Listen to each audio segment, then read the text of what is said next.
क्या आपने कभी महसूस किया है कि सब कुछ टूट जाने के बाद भी आप पूरी तरह से बिखरती नहीं हैं? बार-बार रोने के बाद भी आपके भीतर कहीं न कहीं एक छोटी-सी उम्मीद ज़िंदा रहती है। लोग आपका साथ तो छोड़ देते हैं, अपने भी पराए हो जाते हैं, लेकिन फिर भी कोई अदृश्य शक्ति आपको हर बार गिरने से संभाल लेती है। क्यों? क्या यह सिर्फ संयोग है? क्या सच में भगवान ने आपका हाथ थाम लिया है? शास्त्र कहते हैं कि भगवान किसी का भाग्य बदलने से पहले उसके भीतर की आत्मा को बदलते हैं। इसलिए जब ईश्वर किसी स्त्री पर अपनी विशेष कृपा करते हैं, तो सबसे पहले उसके जीवन में कुछ ऐसे दिव्य संकेत आने लगते हैं जिन्हें सामान्य लोग समझ ही नहीं पाते। आज हम ऐसे ही 8 दिव्य संकेतों के बारे में जानेंगे। यदि इनमें से कुछ भी आपके जीवन में हो रहा है, तो हो सकता है कि भगवान आपको किसी बहुत बड़े उद्देश्य के लिए तैयार कर रहे हैं। वीडियो को अंत तक अवश्य देखें, क्योंकि 8वां संकेत सबसे दुर्लभ है और वही बताता है कि ईश्वर आपके साथ केवल आज नहीं, बल्कि जीवन भर रहने वाले हैं। नमस्कार, धर्म और ज्ञान में आपका बहुत स्वागत है। चैनल में नए हैं तो जल्दी सब्सक्राइब कर लीजिए। वीडियो अच्छी लगे, जानकारी अच्छी लगे तो कमेंट में लिख देना, मैं बहुत भाग्यशाली हूँ। पहला संकेत के बारे में जानते हैं। इसमें क्या होता है कि आप अचानक अकेलापन आपके जीवन में बढ़ जाता है। जब भगवान किसी स्त्री का हाथ थामते हैं, तो सबसे पहले वह उसे भीड़ से अलग कर देते हैं। जो लोग पहले हर समय साथ रहते थे, धीरे धीरे दूर होने लगते थे, रिश्ते कमजोर पड़ने लगते थे, फोन कम आने लगते थे। ऐसा लगता था कि जैसे पूरी दुनिया ने साथ छोड़ दिया हो। लेकिन यही वह समय होता है जब भगवान कहते हैं, जब तक दुनिया का शोर रहेगा, मेरी आवाज तुम तक नहीं पहुंच पाएगी। अकेलापन दंड नहीं, ईश्वर का निमंत्रण होता है।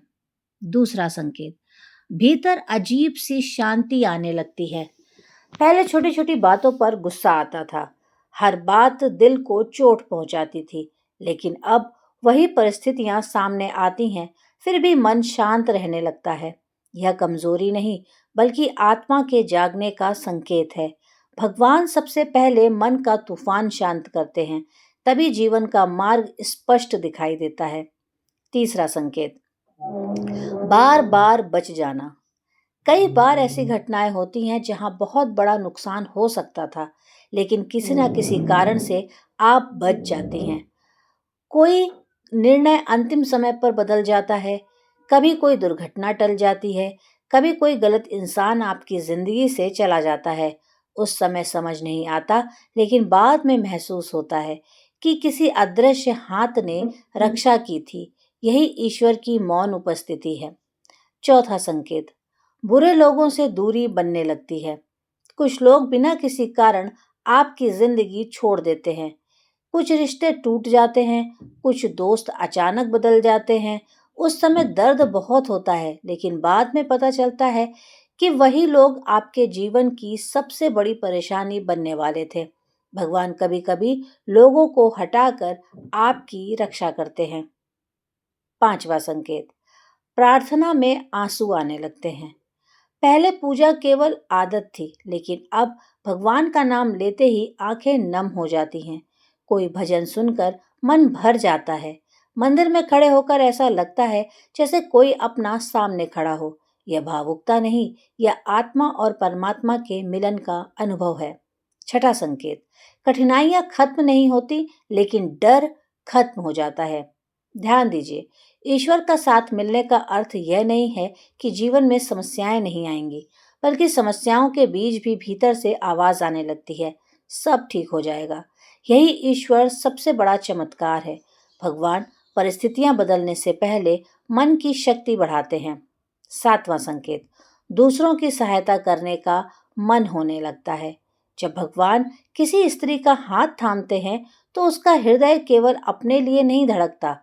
उसे किसी भूखे को भोजन खिलाने में आनंद आता है, किसी रोते हुए को हंसाने में खुशी मिलती है। क्षमा करना आसान होने लगता है, क्योंकि ईश्वर का प्रेम हमेशा दूसरों तक पहुंचने लगता है। आठवां और सबसे दुर्लभ संकेत, जो होना है उसे लेकर मन में भरोसा बना रहता है। सबसे बड़ा संकेत, ईश्वर भविष्य दिखाई नहीं देता, रास्ता साफ नहीं होता, फिर भी मन कहता है मेरा भगवान मेरे साथ है। यही ईश्वर सबसे बड़ी आध्यात्मिक शक्ति है। गीता का संदेश भी तो यही है। जो ईश्वर पर विश्वास रखता है वह कभी वास्तव में अकेला नहीं होता। जब संसार के सभी दरवाजे बंद हो जाते हैं तब भगवान अपने द्वार खोलते हैं।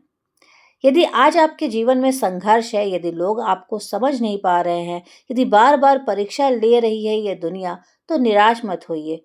हो सकता है भगवान अभी आपको तोड़ नहीं रहे, बल्कि आपको उस रूप में गढ़ रहे हैं जिसकी आपने कभी कल्पना भी नहीं की थी।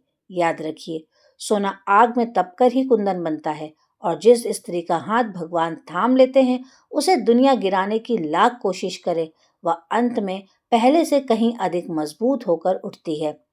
आज सोने से पहले बस एक बार पूरे विश्वास से कहिएगा, हे प्रभु, मुझे मेरी इच्छा नहीं, आपकी इच्छा के मार्ग पर चलने की शक्ति दीजिए।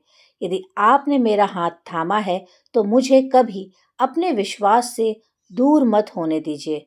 यदि इस वीडियो ने आपके हृदय को छुआ हो तो इसे उन सभी बहनों और माताओं तक अवश्य पहुंचाइए जिन्हें आज यह विश्वास सुनने की आवश्यकता है कि भगवान कभी अपने भक्त का साथ नहीं छोड़ते।